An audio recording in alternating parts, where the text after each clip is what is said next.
अब तक का समय हो गया। आपको अगर इतना बेहतर कानून ये लग रहा था और आपके मैनिफेस्टो में शामिल था तो पहले क्यों नहीं ले आए?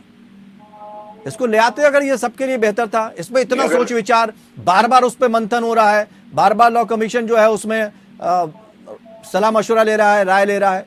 तो जब पहले सारी चीजें हो चुकी हैं तो उसमें कहां खामी रह गई थी जो एक बार फिर से सारे लोगों से सलाह मशवरा किया जा रहा है?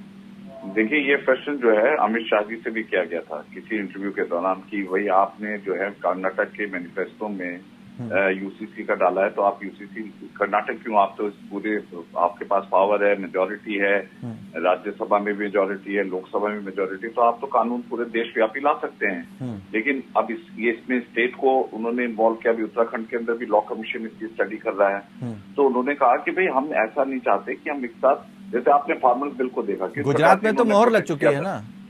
नहीं, मैं फार्मर बिल को देखे कि आपने हमें कंसल्ट नहीं किया। आप कंसल्ट करने लगो तो बोले आप बना सकते हैं, आपको किसने हाथ पकड़े हुए हैं। हाँ। एक बार कंसल्टेशन करने जाओ तो उनको दिक्कत है, नहीं कंसल्टेशन करने जाओ तो दिक्कत है।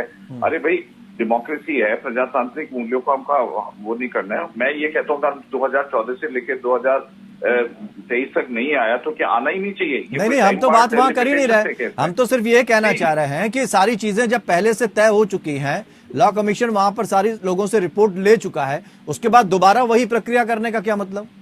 नहीं, डॉक्यूमेंट को बनाना पड़ेगा, उसमें तमाम कॉम्प्लेक्स। तो पिछले डॉक्यूमेंट में क्या कहा गया वो भी तो सामने आना चाहिए ना। डॉक्यूमेंट को कंसल्ट करना पड़ेगा, कंसल्टेशन में डालना पड़ेगा, तमाम पब्लिक ओपिनियन ली जाएगी। हम ये थोड़ा कि थोपना चाहते कि अभी तक की ओपिनियन क्या ली गई, अभी तक क्या निष्कर्ष निकल कर आया, ये भी चीजें तो सामने होनी चाहिए कि भाई हमने पिछला जो सर्वे किया, पिछले लोगों से बातचीत ली, उसमें इतने लोग पॉजिटिव में थे, इतने लोग नेगेटिव में थे, इतने लोगों ने हिस्सा नहीं लिया। ये तो सर्वे में आता है ना सारी चीजें। तो अगर वहां पर कोई रिपोर्ट तैयार की गई है तो सरकार को समझ लेना चाहिए। इसमें क्यों देरी? समझ लेना चाहिए, कंसल्टेशन नहीं करना चाहिए पब्लिक से। मुझे आप बताइए, कंसल्टेशन वो तो हो चुका ना सर, वो तो हो चुका ना।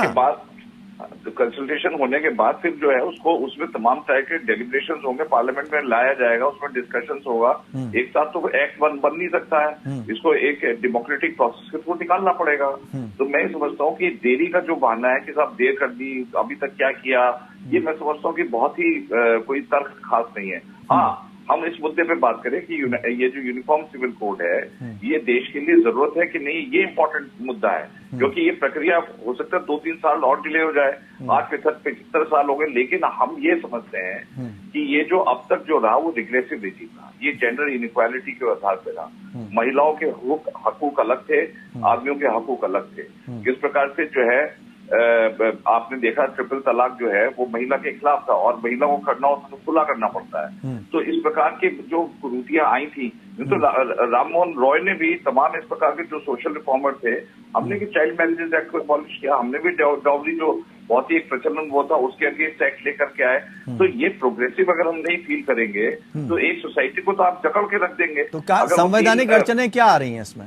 नहीं, संवैधानिक अड़चनें तो देखिए, संवैधानिक अड़चने नहीं है। हम फार्मर बिल की तरह से जिस प्रकार से प्रोटेस्ट इन्होंने किया था, इतनी मेहनत करके वो बिल बने थे, आज फार्मर्स का नुकसान हो रहा है। फार्मर्स को रियलाइज हो रहा है ये जिसको कांग्रेस ने काले बिल कह करके एक बहुत प्रोग्रेसिव लेजिस्लेशन का विरोध किया था। नहीं, वो किसान थे या कांग्रेस थे, ये तो तय कर लीजिए जी। वो किसान थे या कांग्रेसी थे?